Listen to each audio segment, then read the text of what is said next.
오늘 아침에 우리에게 주시는 하나님 말씀은 신약성경 마태복음 17장 1절부터 9절까지 말씀입니다. 신약성경 28페이지에 있는 마태복음 17장 1절부터 9절까지 제가 봉독해 드리겠습니다.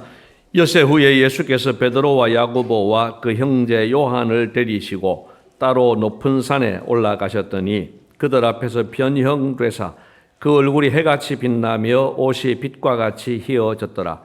그때에 모세와 엘리야가 예수와 더불어 말하는 것이 그들에게 보이거늘 베드로가 예수께 여쭈어 이르되 주여 우리가 여기 있는 것이 좋사오니 만일 주께서 원하시면 내가 여기서 초막 셋을 짓되 하나는 주님을 위하여 하나는 모세를 위하여 하나는 엘리야를 위하여 하리이다. 말할 때에 호련히 빛난 구름이 그들을 덮으며 구름 속에서 소리가 나서 이르시되 이는 내 사랑하는 아들이요 내 기뻐하는 자니 너희는 그의 말을 들으라 하시는지라. 제자들이 듣고 엎드려 심히 두려워하니 예수께서 나와 그들에게 손을 대시며 이르시되 일어나라 두려워하지 말라 하시니 제자들이 눈을 들고 보매 오직 예수 외에는 아무도 보이지 아니하더라. 그들이 산에서 내려올 때에 예수께서 명하여 이르시되 인자가 죽은 자 가운데서 살아나기 전에는 본 것을 아무에게도 이르지 말라 하시니. 아멘. 이 TV 광고를 보느라면은 전 국민이 변비 걱정은 안 해도 될 것 같아요. 모든 변비가 해결될 것 같은 느낌이 들지요. 이가탄이라는 광고를 보면은 붓고 시리고 피나는 것은 물론이고 잇몸의 모든 문제가 해결될 것 같습니다. 그래서 여러분 TV 광고만 보고 있으면요 마치 세상이 천국으로 변할 것 같다는 생각도 듭니다. 광고대로 모든 병이 낫고 광고대로 건강하고 광고대로 아이들 성적이 쑥쑥 올라가고 영어도 술술 잘 되고 또 피부 노화되신 분들 무슨 것을 바르면은 10년, 20년이 젊어지고 그 효과들을 보면은요 광고대로 다 된다면은 무슨 걱정이 있겠습니까? 걱정 없는 세상이 될 것 같습니다. 그런데 우리는 TV를 보면서 그 광고를 보면서 그 광고들을 그대로 믿지는 않습니다. 여기에 상당한 과장의 가능성을 생각하면서 광고를 시청하는 거죠. 그래서 우리는 제품을 사고 또 안 사고를 결정할 때 분별을 합니다. 광고를 봤는데 이거 참고는 하지만 이거 진짜로 이 돈을 들여가지고 사야만 하는 일인가? 그것을 우리는 따져보고 사든지 안 사든지 하게 되죠. 사람에 대한 것도 그렇습니다. 믿고 협력해야 될 사람인가? 그렇지 않은 사람인가를 분별하려고 합니다. 또 사실은 분별을 해야 됩니다. 여러분 사기를 당하는 사람들, 사기꾼을 만나게 되면은 그 사기꾼은 얼마나 가머니설을 잘하는지 모릅니다. 그냥 들으면은 그게 다 사실처럼 그렇게 빨려들게 만들고 그리고 이제 사기를 치게 되지요. 그러니 분별을 해야 되는 거죠. 특히 배우자를 만날 때에는 더 잘 분별해야 되겠죠. 평생을 같이 할 사람이고 또 자녀들까지의 인생도 결정하는 일이기 때문에 배우자를 결정을 할 때에는 정말 잘 분별해야 하지 않겠습니까? 자, 예수님을 향한 제자들의 마음도 이런 생각이 있었다는 겁니다. 이분이 믿고 따를 만한 분인가?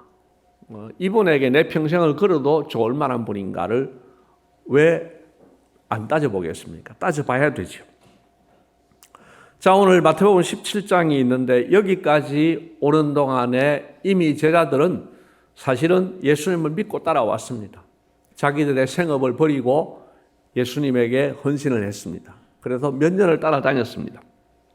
대단한 결단이죠. 그런데 아직도 이분이 진짜 메시아이신가? 이분이 진짜 왕이신가에 대해서는 100% 확신이 서지를 않는 겁니다. 우리는 생각할 때에 예수님의 그 많은 기적을 보고 따라다닌 그 사람들이 우리보다는 예수 믿기 훨씬 쉬웠겠다 싶은 생각이 드실지 모르겠습니다. 그러나 사실은 더 어려울 수 있습니다. 예수님도 아침 드시고 나서 화장실 가시고, 나하고 똑같이 화장실로 가시고, 저녁에 코를 골고 주무셨을 수도 있습니다. 아무튼 예수님의 인간적인 모습을 다 보면서, 물론 기적도 봤지요. 그 다 모습을 보면서 이분이 진짜 메시아다, 진짜 하나님이다 라고 믿는 것은 어쩌면 우리보다 더 어려웠을 수도 있습니다. 실제로 가룟 유다는 예수님에 대한 자기 나름의 기대를 갖고 따라다니다가 이게 아니다 싶으니까 예수님 팔아먹었지 않습니까? 예수님을 믿어도 100%까지 믿지 못하는 이 제자들을 위해서 예수님은 오늘 그들을 위해서 큰 선물을 준비하셨습니다. 아주 특별한 경험을 선물로 주신 겁니다. 오늘 이것을 말씀드리려고 합니다. 두 가지로 말씀을 드립니다. 첫째로는 예수님께서는 3명의 제자들에게 왕의 영광을 미리 보여주셨습니다. 1절을 보시면은 엿새 후에라고 했습니다. 이 16장의 일이 있은 지 엿새 후인데, 이 16장의 일에 대해서는 나중에 말씀드리도록 하겠습니다. 자, 다시 1절 말씀을 보시면은요, 엿새 후에 예수님께서 베드로와 야고보와 요한을 데리시고 따로 높은 산에 올라가셨습니다. 어느 산인지 특정할 수는 없지만 따로 높은 산에 올라가신 것은 분명합니다. 거기서 무슨 일이 일어났습니까? 2절 말씀을 보십시오. 2절 말씀 같이 읽겠습니다. 그들 앞에서 변형되사 그 얼굴이 해같이 빛나며 옷이 빛과 같이 희어졌더라. 자, 제자들이 예수님의 이 모습을 보면서 어떤 생각이 들었겠습니까? 얼굴이 해같이 빛나고 옷이 빛과 같이 희어지는 이 변형되신 예수님의 모습을 보면서 어떤 느낌을 받았겠습니까? 놀랍기도 하고, 또 흥분되기도 하고, 자랑스럽기도 하고, 또 혹은 앞으로 자기들에게 주어질 특권을 잠시 기대하기도 했을 것 같습니다. 핵심은 무엇입니까? 그 모습을 보면서 예수님은 우리와 같은 사람이 아니구나. 이분은 진짜로 하나님의 아들 메시아이구나. 이런 생각을 하는 데 도움이 되었다는 거죠. 그런데 이 예수님의 모습은 그냥 신기하고 놀라운 모습이 아닙니다. 이 땅에 오시기 전 하나님으로 계실 때의 예수님의 모습이고, 또한 부활 승천하신 후 예수님의 모습이기도 합니다.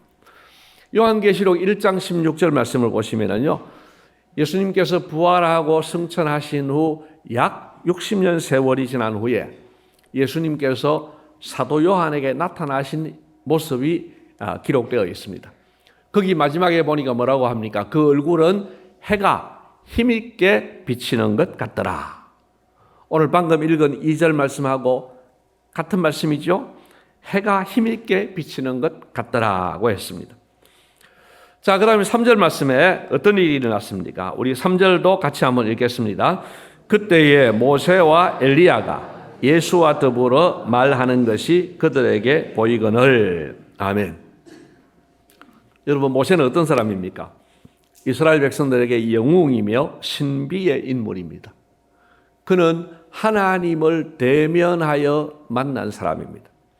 평소에도 하나님을 대면하여 많이 만났던 사람이지만 특별히 온 백성들이 보는 가운데에서 모세만 하나님 계신 산으로 올라갑니다. 그리고 구름이 가리면서 온 백성들은 이제 이 하나님과 이렇게 차단이 되고, 그리고 모세만 그 하나님 계신 곳에 올라갑니다. 그리고 40일을 하나님과 함께 있으면서 말씀을 받고 십계명의 돌판을 받고 내려왔습니다. 그리고 이스라엘 백성들이 그동안에 우상 숭배를 하니까 이 돌판을 깨뜨렸습니다. 그리고 나서 하나님이 다시 모세를 부르십니다. 다시 돌판 만들자. 그래서 다시 산에 올라가서 하나님을 40일 동안 만나게 됩니다. 여러분, 이 40일, 40일, 80일 동안을 모세는 하나님과 독대하여서 만났던 그런 신비한 인물입니다. 모세는 구약의 율법을 대표하는 사람이기도 합니다. 하나님으로부터 이렇게 율법을 받은 사람, 십계명 돌판을 받은 사람. 그래서 모세는 구약의 율법을 대표하는 사람입니다. 예수님께서 그 모세와 지금 더불어 대화하고 계셨던 겁니다. 자, 그러면 또 한 사람 엘리야는 어떤 사람입니까? 엘리야는 가장 악랄했던 아합 왕 시대의 왕과 맞짱을 떴던 사람입니다. 그 역시 하나님을 세미한 음성 중에 만났던 사람입니다. 특별히 엘리야는 죽지 않고 병거 타고 하늘로 올라간 사람으로 유명합니다. 가히 선지자의 대표라고 할 수 있습니다. 그러니까 모세와 이 엘리야는 구약 성경을 대표하는 사람입니다. 그리고 그 구약 성경은 메시아의 오심에 초점을 맞추고 있습니다. 여러분, 성경을 이렇게 이야기할 때에 이 주제가 뭐냐 할 때에 메시아 예수 그리스도의 초점이 맞춰져 있습니다. 구약 성경은 앞으로 오실 메시아에 대해 기록을 합니다. 그 다음에 신약 성경은 이미 오신 메시아 예수님에 대해서 소개합니다. 그래서 이 모세와 엘리야는 메시아를 기다리면서 살았었는데 지금 이 산에서 그 메시아를 만나서 지금 대화하고 있는 것입니다. 자, 이것이 말이죠. 그들에게는 그런 의미가 있는데 제자들에게는 어떤 의미가 있겠습니까? 그것은 예수님이 하나님이라는 사실, 예수님이 왕이요 메시아라는 사실을 지금 보여주고 있는 겁니다. 예수님은 이 땅에 오시기 전에 하나님으로서 존재하셨습니다. 또한 부활 승천하신 후 지금도 하나님으로서 존재하십니다. 자, 예수님은 오늘 제자들에게 그것을 보여주신 것입니다. 왜 그러셨을까요? 영광스러운 왕의 모습을 미리 보여주시려는 목적으로 볼 수 있습니다. 여러분, 하나 한번 상상을 해보십시오. 예수님과 이 모세와 엘리야에 대해서 제자들이 서열을 매긴다고 하면 누구를 1번으로 했을 것 같습니까? 이 사건이 있기 전에 우리 생각에 당연히 예수님이지 그런 생각이 드실 수 있습니다만은 그게 아닐 수도 있습니다. 왜냐? 여러분, 모세와 엘리야는 방금 말씀드린 대로 신비한 인물들이고 존경하는 인물이고 무엇보다도 검증된 인물이에요. 구약을 대표하는 전설의 인물 모세 그리고 엘리야. 근데 예수님은 같이 있으면서 예수님을 메시아라고 고백을 하기도 했지만 그런데 이분은 검증되지 않은 분이에요. 이분이 과연 진짜 하나님의 아들일까에 대해서 또 일말의 의심이 있기도 하는 거예요. 그래서 어쩌면은 예수님과 모세, 엘리야를 서열을 매긴다고 하면은 1번에 예수님이 들어갈 수도 있고 안 들어갈 수도 있는 거예요. 더구나 얼마 있으면은 예수님께서 군인들에게 체포되시고 죄수의 모습으로 사형을 당하실 겁니다. 그러면 제자들로서는 예수님이 메시아라고 믿는 믿음이 흔들릴 수 있습니다. 그런 제자들의 현재와 미래를 위해서 예수님은 이걸 지금 이 사건을 큰 선물로 주신 것입니다. 오늘 이 모습을 보고 내가 진짜 왕이요 진짜 메시아라는 사실을 확신하고 살아라. 그렇게 말씀하시는 겁니다. 자, 실제로 그 효과를 4절에서 확인할 수 있습니다. 여러분 4절 말씀 한번 보십시오. 4절 말씀 같이 읽겠습니다. 베드로가 예수께 여쭈어 이르되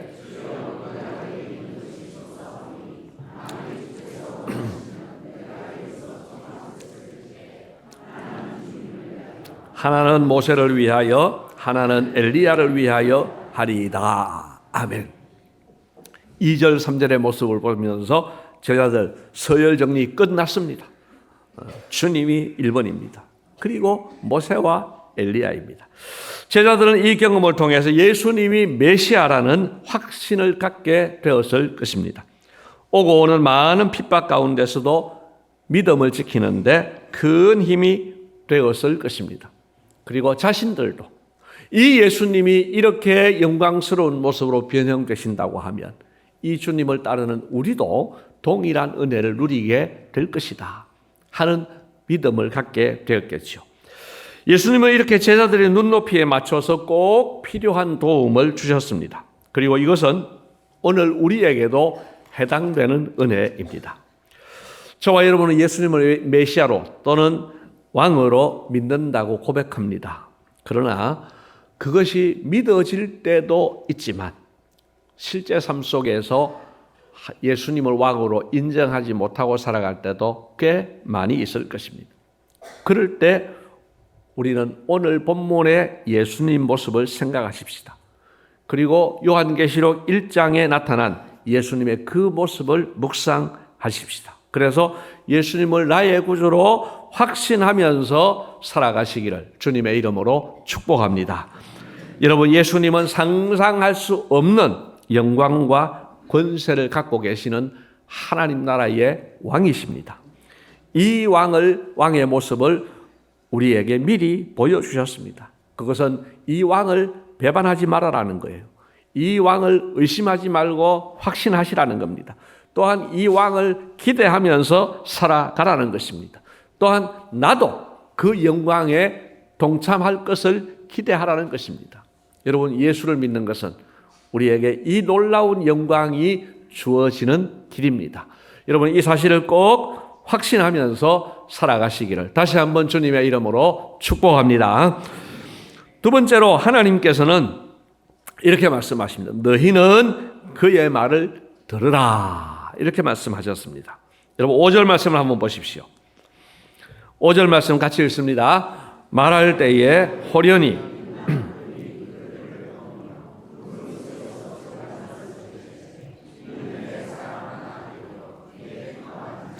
너희는 그의 말을 들으라 하시는지라. 아멘. 자, 하나님께서 나타나십니다. 그리고 음성이 들립니다. 음성의 내용이 두 가지입니다. 하나는 이는 내 사랑하는 아들이요 내 기뻐하는 자니 하는 말입니다. 여러분, 이 말씀 좀 안면이 있지 않습니까? 이 말씀이 언제 주어진 말씀입니까? 예수님께서 세례받으시고 물에서 올라오실 때에 어떤 일이 일어났습니까? 마태복음 3장 16절에 보면 먼저 성령이 비둘기같이 내려서 예수님 위에 임하셨습니다.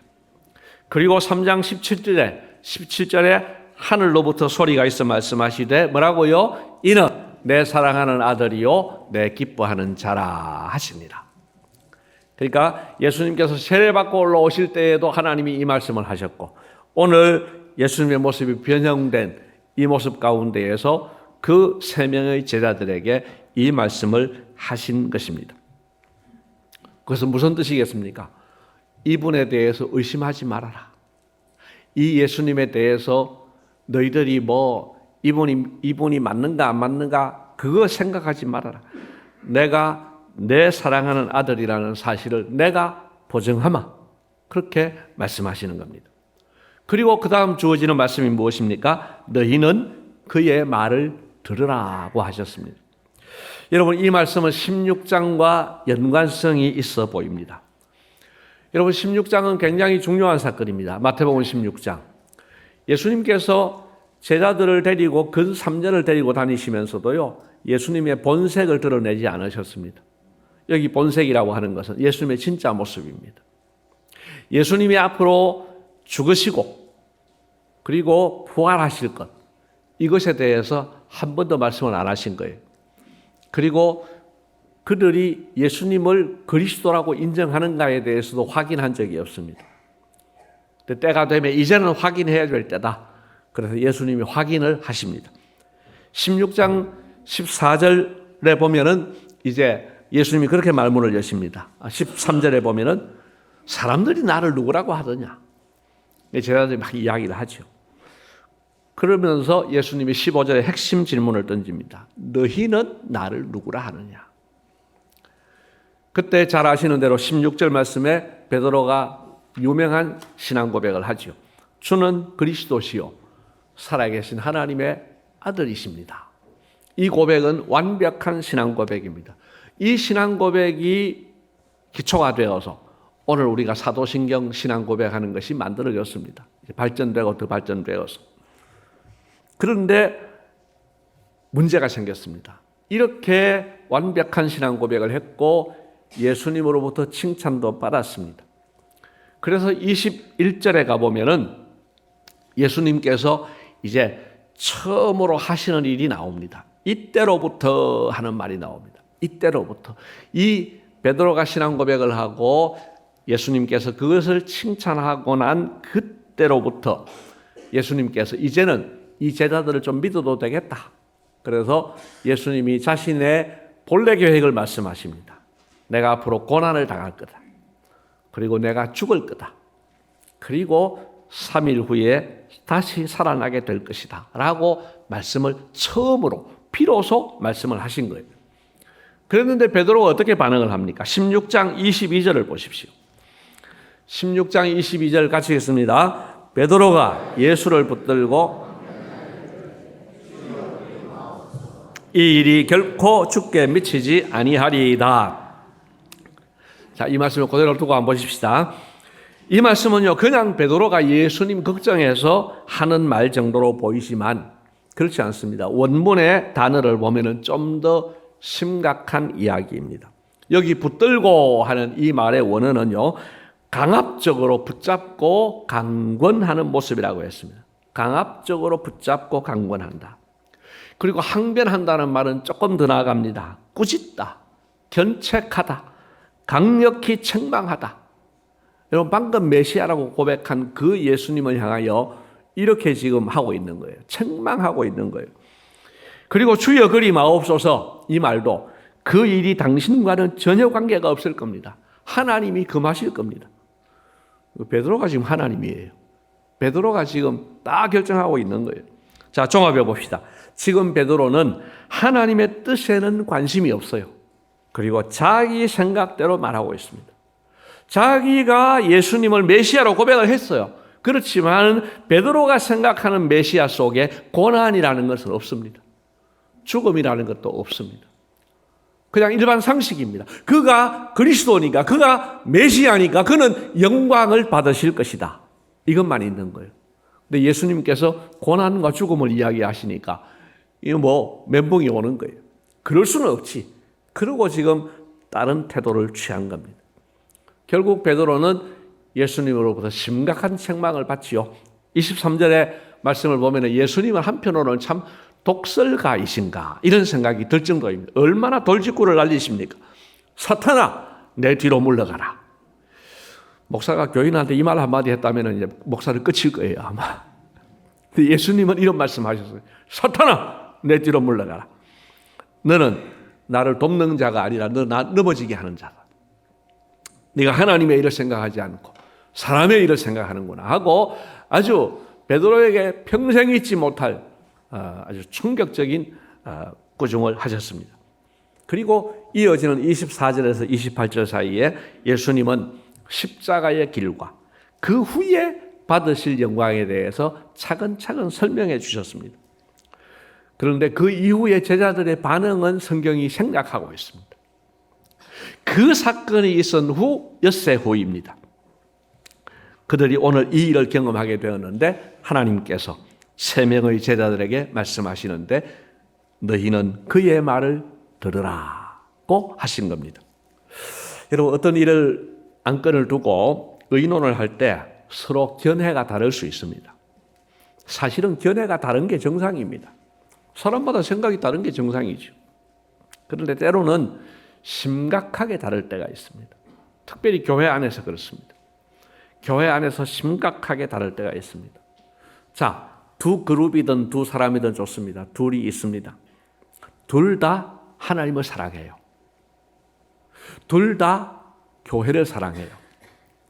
둘 다 하나님의 뜻이 이루어지기를 소원합니다. 그런데 결론이 정반대로 나타나요. 그렇기 때문에 이리로 가야 돼. 아니야, 그렇기 때문에 이쪽으로 가야 돼. 이 정반대인 거예요. 문제는 이게 그냥 그러면서 끝나면 괜찮은데 이게 교회를 살리는 길이야. 이게 교회를 살리는 길이야. 이러면서 싸움이 일어나는 거예요. 야, 그러니까 이 싸움은요, 자기들 나름대로는 하나님을 위한 싸움이에요. 그게 물러나지 않는 거예요. 여러분, 믿음이 없으면 이 싸움 안 합니다. 믿음이 없으면 그냥 뭐 교회에 어떻게 되든 말든 그냥 빠져요. 근데 소위 믿음 있는 사람이, 하나님을 사랑하는 사람들이 소신을 가지고 이런 싸움을 하는 거예요. 이런 일들을 제가 이제 우리 교회에서는 거의 없지만은 다른 교회들을 보면서 이런 소원이 드는 거예요. 야, 이럴 때 하나님이 막 교통정리 한번 해주시면 어떨까? 이 길이 맞다, 또는 이 길이 맞다 하고 한마디 탁 해주시면 그냥 완벽하게 끝날 텐데, 솔직하게 그런 생각이 좀 드는 거예요. 너무 답답하니까. 교회는 거의 쪼개질 지경인데도 이쪽은 이쪽이 맞다고, 이쪽은 이쪽이 맞다고 이러면서 할 때에 정말 답답한 거예요. 그런데 하나님께서 이 말이 맞다라고 정리해 주시면 얼마나 깔끔합니까? 그런데 여러분, 오늘 하나님께서는 이렇게 교통정리해 주셨어요. 예수의 말씀이 맞으니까 너희는 그의 말을 들으라. 여러분, 이것이 하나님의 교통정리인 줄로 믿습니다. 하나님은 제자들을 향하여서 너희는 그의 말을 들으라. 예수님이 십자가를 지시고 예수님이 죽으시고 부활하시는 것, 너희 방식에는 안 맞겠지만 그것이 내 방식이요, 그게 내가 인정한 방식이니까 그 예수의 말을 들으라고 말씀하시는 겁니다. 여러분, 이 경험은 제자들이 앞으로의 삶을 살아갈 때 큰 도움이 되었을 겁니다. 그래, 예수님은 하나님께서 사랑하시는 아들이 맞아. 박해를 당하면서도, 고난을 당하면서도 내 믿음은 헛되지 않아. 또 그래, 이 예수님의 말씀을 들으라고 하나님이 친히 말씀하셨지. 내가 하나님 말씀에 순종하는 것이 어렵기는 하지만 예수님의 말씀이 맞나 안 맞나를 두고 고민할 필요는 없다는 겁니다. 하나님께서 보증하시기를 그의 말을 들으라고 하셨으니까 그 말을 들으면 된다는 거죠. 제자들은 왕이신 예수님의 말씀을 들어야만 했고, 오늘 이후로 그들은 왕이신 예수님의 말씀을 부족해서 못 들을 수는 있지만 들으려고 했을 겁니다. 여러분, 예수님은 이 변화산 사건을 통해서 왕의 영광을 제자들에게 미리 보여주셨습니다. 9절 말씀을 보시면은 지금은 이 말을 하지 말라는 당부도 하셨습니다. 내가 부활하기 전까지는.